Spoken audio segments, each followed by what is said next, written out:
Hey guys, what is up? This is Matthew Davis, me once again, and it is finally time for me to talk about my favorite movies of 2024. Sorry it took so long, but it isn't the first time I made a best of the year list this late.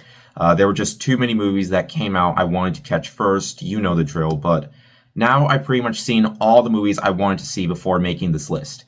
Now it's time for me to finally talk about my 10 favorite movies of 2024. As always, this is just my own personal list, not the all-time most perfect movies to come out in 2024. I'm pretty much just here to have fun. I'm just going to get right to the point. Of course, I have to talk about some honorable mentions of movies I also thought were great that I would recommend, including Civil War, Monkey Man, Heretic, I Saw the TV Glow, Longlegs, Inside Out 2, Spy Family Code White, Better Man, Wallace and Gromit Vengeance Most Foul, Love Lies Bleeding, A Real Pain, and My Old Ass.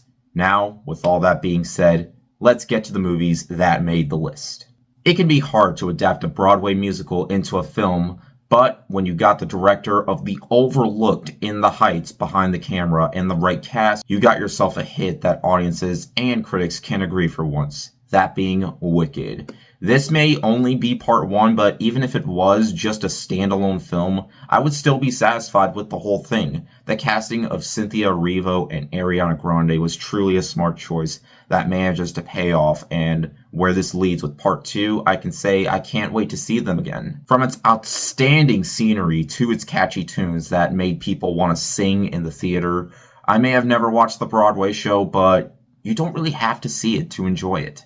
It can be a delight for anyone unless you don't like musicals, but hey, I thought it was fantastic. You're going to see a bit of horror films on this list, which is good because I was scared when the year started with mostly junk horror films that just felt like more forgettable, generic garbage, but the year redeemed itself in terms of horror later on. And they truly ended it off greatly with Nosferatu. Robert Eggers is such a talented filmmaker, and he truly shows his love and passion for the source material with this more dark and gothic recreation of the classic tale, thanks to Bill Skarsgård's incredible role as Count Orlok and its awe-inspiring scenery, making it by far the best-looking horror film of the year, or last year.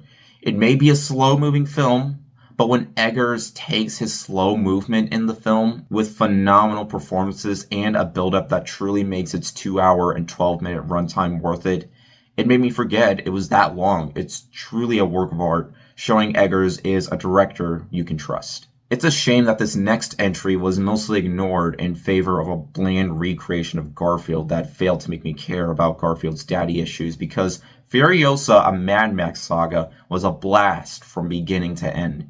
Furiosa was a show stealer when it came to Fury Road, and seeing a film about two younger versions of her was so engaging, still having that fun, powerful energy of Fury Road with some effects that still look convincing minus some noticeable green screen. There was still plenty to love about this one, from Anya Taylor-Joy's role as Furiosa to Chris Hemsworth's entertaining role as the antagonist. This is all around a prequel I didn't feel like was needed, but George Miller shows he still has a passion for the Mad Max saga. And because it was a failure financially, we might not see another one of these ever again, but at the same time, I don't really mind it. This was more than enough for me, and I'll gladly watch this again if I do decide to marathon the Mad Max movies again. Luca Guadagnino has really been managing to put so much passion and love for his career, and he does it again with Challengers, an entertaining love triangle film that manages to get quite suggestive, yet surprisingly very intense. Thanks to Zendaya's powerful lead role, as well as her team-up with Josh O'Connor and Mike Feist, they all managed to give us a lot with this one, and it has such a fantastic final act that truly felt unpredictable and something I'll remember for years to come. Who knew a film involving tennis could be this entertaining and intense? Zendaya is truly at one of her best here, and of course, it isn't the only time she makes the list. People say modern horror is trash, and people say nothing is original anymore. People just think horror and originality is dead. Clearly, those people haven't seen the substance. This was by far the most talked about horror film of the year, and for good reason. This movie is a truly deep look at what happens when you feel like you're losing your style and you feel like you're getting too old for your fame, And trying to make yourself look young again results in disaster that'll really make you regret your decisions. And with Demi Moore giving it her all here with this one, this nearly 2.5 hour body horror film just truly makes for one of the most unforgettable horror movie experiences of the year, or last year, of course. And unlike Hereditary, which the Oscars completely ignored, they gave this movie a good amount of love with 5 Oscar nominations, including Best Picture. With a movie like this, that's a rare sight, but it goes to show just how good it is. Of course, my favorite horror movie of the year was going to make the list eventually, that of course being Late Night with the Devil. This is truly one of the most inventive and unique ways of making a found footage horror film. Completely unpredictable and having a fantastic lead role. I truly felt like the movie got under my skin by the end. It just had the right runtime to make the movie feel like it was never dragging on for too long, and it just felt like it combined its elements of a possession film and late night talk show, and just making it an all-around brilliant film. It's not just my favorite horror movie of the year, but of course, one of my favorites of the year, period. I could have made my top 10 list much earlier, but I thought to myself, maybe I should see The Brutalist before making it.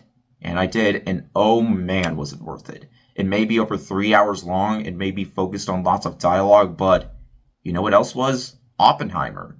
And that was my favorite movie of the year before. And this movie is much longer, but still, it has some of the best performances I've seen all year, and thanks to them, they're what kept me hooked onto the storyline involving this archetype trying to bring his creations to life. While also trying to care for his wife, the movie feels like 2 different movies combined in one, and while I would have liked if the epilogue was better, or they ended it a different way, there was more than enough for me to give the movie a spot on this list. I really can't imagine someone making a list for the best movies of the year without at least putting this film on. Dune Part 2 shows how you make a modern cinematic experience that can succeed at effects and storytelling. Zendaya returns to my list, like I said before, by truly showing her character has a much bigger role than the first movie. And despite Timothée Chalamet receiving an Oscar nomination for his role in A Complete Unknown, I feel like he deserved a nomination for his role in this movie more.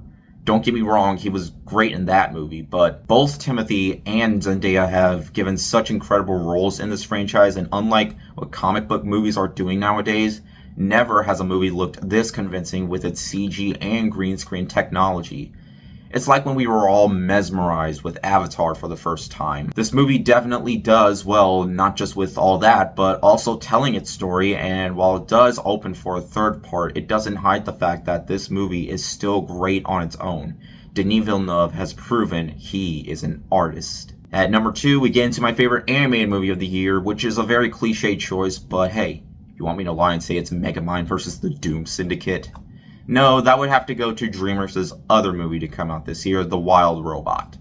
Oh, yeah, they also released Kung Fu Panda 4, but yeah, this movie was still better. I expected this movie to be a fun little family film that kids could enjoy while grown-ups can have some mild enjoyment with. I was not expecting it to be this good. It would make my number 2 on my list, or let alone compete with How to Train Your Dragon as the best movie DreamWorks has ever made. I really missed when DreamWorks made movies that could be enjoyable for all ages. That's why I was still shocked with how good Puss in Boots' Last Wish was. I'm even more shocked they could make a movie that somehow manages to be better than that. The story of a robot raising a baby goose never felt so deep or powerful before, but director Chris Sanders gave us just that. It manages to speak to parents about becoming a parent and how it can be hard, but you learn to become that great parent you want to be. It literally has everything. Entertainment, emotion, characters to love. I miss when DreamWorks made more movies like this and less Boss Baby and Trolls movies. Hopefully we can get less of those and more of these. Alright, we're finally at number 1. This was one movie I've heard so much about and figured, yeah, I'll see it just in case it's worthy for this list, and wouldn't you know it, it became my top pick. And that, of course, is Anora. I haven't gotten this invested or engaged in a romance movie like this in a while. Not only is the story fantastic, but it also manages to be hilarious too, but in an intentional way. The story of a stripper marrying a man she barely knew. It somehow felt heartwarming and heartbreaking because it seemed sweet at first, but there would obviously be a catch, which there is. It was never boring when it came to how this could all end, as well as the performances being incredible. Sean Baker truly has shown to be a talented filmmaker, and he truly won me over with this film. Of course, he won me over this year. It was by far the most engaging experience I had in the theater this year, and that's why it remains my pick for the best movie of 2024. And that is it, folks. Those are my picks for the best movies of 2024. Let me know in the comments which ones were your favorites. Also, before I end the video, I am currently working on another top 10 list, and this may be a hint of what involves. So look forward to that, because I cannot wait to share it with you guys. But anyways, thank you so much for being patient for this video. And of course, thank you guys so much for watching, and I'll see you guys later. Word out.